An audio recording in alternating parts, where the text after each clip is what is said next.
Bienvenue à TRF Chronique, épisode 93. Imaginez la scène, les lumières, la musique. Sur la scène des Césars, une jeune actrice vit un rêve éveillé. C'est l'image qu'on a toutes et tous du cinéma, pas vrai? L'art, l'émotion pure, la consécration. Mais ce qu'on ne voit pas, c'est que derrière ce grand rideau de velours, une révolution est en marche. Une révolution industrielle, silencieuse, massive, et qui pourrait bien tout changer. Alors, quel est le vrai visage du cinéma français aujourd'hui? On va décortiquer ça ensemble. S'il vous plaît, ne me réveillez pas. Ces quelques mots, ce sont ceux de Nadia Meliti, complètement submergée par l'émotion en recevant son César. C'est ça, la magie du cinéma. C'est l'aboutissement d'un parcours, l'instant où l'art triomphe. Ce rêve, c'est vraiment le cœur battant du cinéma, sa raison d'être. Mais au fond, qu'est-ce qui permet à ce cœur de battre? Quelles machines, quels investissements, quelle ambition rendent ce genre de moment possible? Alors voici notre programme. On va d'abord s'immerger dans l'ambiance des Césars, c'est la partie glamour, puis on va plonger dans les coulisses de cette transformation immense. On partira pour un véritable tour de France des nouveaux studios, on verra les technologies qui sont en train de tout changer, et on écoutera aussi quelques voix critiques sur la cérémonie. Pour finir, on se posera la grande question, est-ce que le cinéma français est en train de se réinventer ? Allez, commençons par ce qui brille, par la vitrine. La cérémonie des Césars, c'est bien plus qu'une simple remise de prix. C'est le grand rendez-vous de l'année, le moment où le cinéma français se regarde, se célèbre. C'est le sommet de la reconnaissance pour les artistes et les techniciens, l'image même de notre exception culturelle, toujours bien vivante. Et ce 26 février 2026, pour la 51e édition, c'est donc Nadia Meliti qui est couronnée pour son rôle dans La Petite Dernière. Un moment vraiment suspendu dans une soirée où le film Nouvelle Vague partait grand favori avec pas moins de 10 nominations. Voilà l'image projetée au grand public, l'excellence, l'émotion brute. Mais cette image, aussi forte soit-elle, ce n'est qu'une moitié de l'histoire. Bon, maintenant, tirons le rideau. Loin, très loin des caméras et du tapis rouge, une transformation d'une toute autre ampleur est à l'œuvre. Une véritable révolution industrielle. Et l'enjeu, ce n'est pas seulement de construire de nouveaux bâtiments, non, c'est de redessiner complètement la carte du cinéma en Europe pour devenir le leader. Et cette offensive, elle a un nom, la Grande Fabrique de l'Image. C'est un plan stratégique qui fait partie du grand projet national France 2030. L'objectif, il est limpide et franchement, hyper ambitieux. Faire de la France non plus seulement une terre d'auteurs, mais bien le leader incontesté des tournages en Europe, capable d'attirer les plus grosses productions du monde entier et de concurrencer directement les studios anglais ou allemands.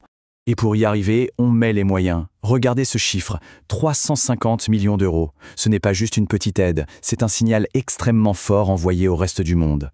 C'est un message qui dit « Attention, la France n'est plus seulement le pays des Césars, elle veut devenir l'usine à rêve de tout un continent. » Cet argent, il va irriguer tout un écosystème. Évidemment, on pense d'abord aux studios de tournage, mais ça va bien au-delà. Ça vise aussi des secteurs de pointe, comme l'animation et les effets spéciaux, où la France a déjà de très bonnes cartes à jouer.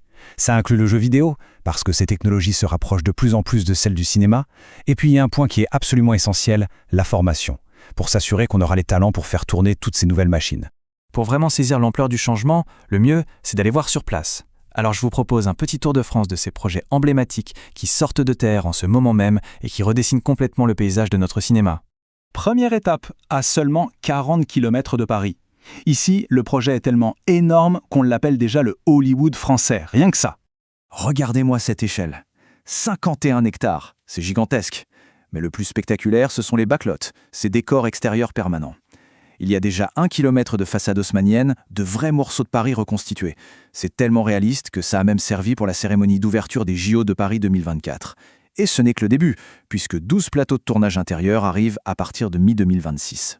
Prochaine étape, Brie-sur-Marne. C'est un nom mythique pour le cinéma français, un lieu vraiment chargé d'histoire. Il y a à peine 10 ans, ces studios étaient menacés de fermeture. C'était un peu le symbole d'une industrie en déclin. Eh bien, aujourd'hui, ils incarnent la Renaissance. Ce qui est fascinant là-bas, c'est ce mélange entre l'héritage et le futur. Le nombre de plateaux va presque doubler pour passer à 14 d'ici fin 2026. Et surtout, le site accueille déjà des technologies de pointe, comme un plateau de production virtuel. C'est la preuve qu'on ne veut pas juste plus d'espace, mais des espaces plus intelligents, plus modernes, adaptés aux nouvelles façons de faire des films. Allez, on descend sur la Côte d'Azur, direction Nice. Les studios de la Victorine, c'est plus d'1 siècle d'histoire. Les plus grands noms sont passés par là. Et cette vieille dame est sur le point de s'offrir une seconde jeunesse assez spectaculaire. Un plan de transformation de 37 millions d'euros est lancé. Et l'idée, ce n'est pas juste de mettre un coup de peinture, c'est de construire un nouveau plateau géant de 2000 mètres carrés, mais surtout de créer tout un écosystème en accueillant des dizaines d'entreprises du secteur. La Victorine ne sera plus seulement un lieu de tournage, mais un véritable hub créatif, un moteur économique pour toute la région. On termine notre tour de France près de Montpellier avec un projet qui, par ses dimensions, donne vraiment le vertige. Pix Studio en Occitanie, c'est peut-être le symbole le plus éclatant de cette nouvelle ambition française. Ici, l'investissement dépasse les 100 millions d'euros. On parle de 10 plateaux, dont un mastodonte de 3000 m². Mais plus que les chiffres, c'est le concept qui est dingue.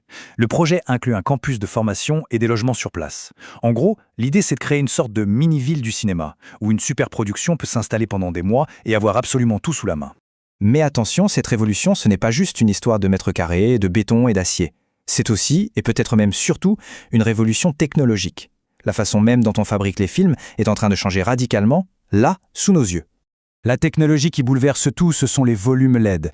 Imaginez des murs d'écran géants qui peuvent afficher n'importe quel décor en temps réel, avec une lumière et une perspective absolument parfaites.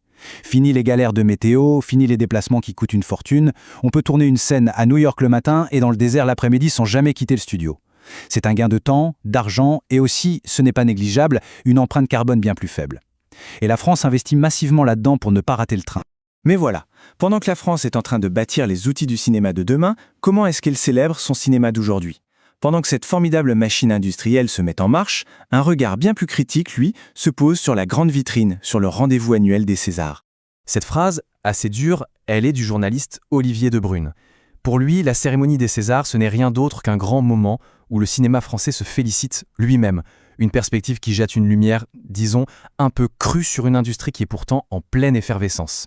Alors quels sont les arguments ? On parle d'une cérémonie qui se déroulerait en vase clos avec un scénario écrit d'avance entre blagues d'initiés et hommages bien calibrés. Bref, une soirée où un petit milieu se célèbre lui-même, un peu déconnecté du grand public, mais aussi de cette révolution industrielle qui se joue en coulisses. C'est un peu le symptôme d'un cinéma qui aurait du mal à regarder au-delà de ses propres frontières, au moment même où son industrie rêve de conquérir le monde. Et nous voilà donc au cœur du problème. D'un côté, on a le rêve artistique, l'émotion d'un prix, le sacre d'une personne. Et de l'autre, on a une ambition industrielle, technologique à l'échelle mondiale. Ces deux mondes coexistent, mais lequel va définir l'avenir ? On a donc une parfaite dualité. D'un côté, le rêve artistique, il est centré sur l'émotion, la création, et son symbole, c'est le César, qui récompense une personne, un artiste.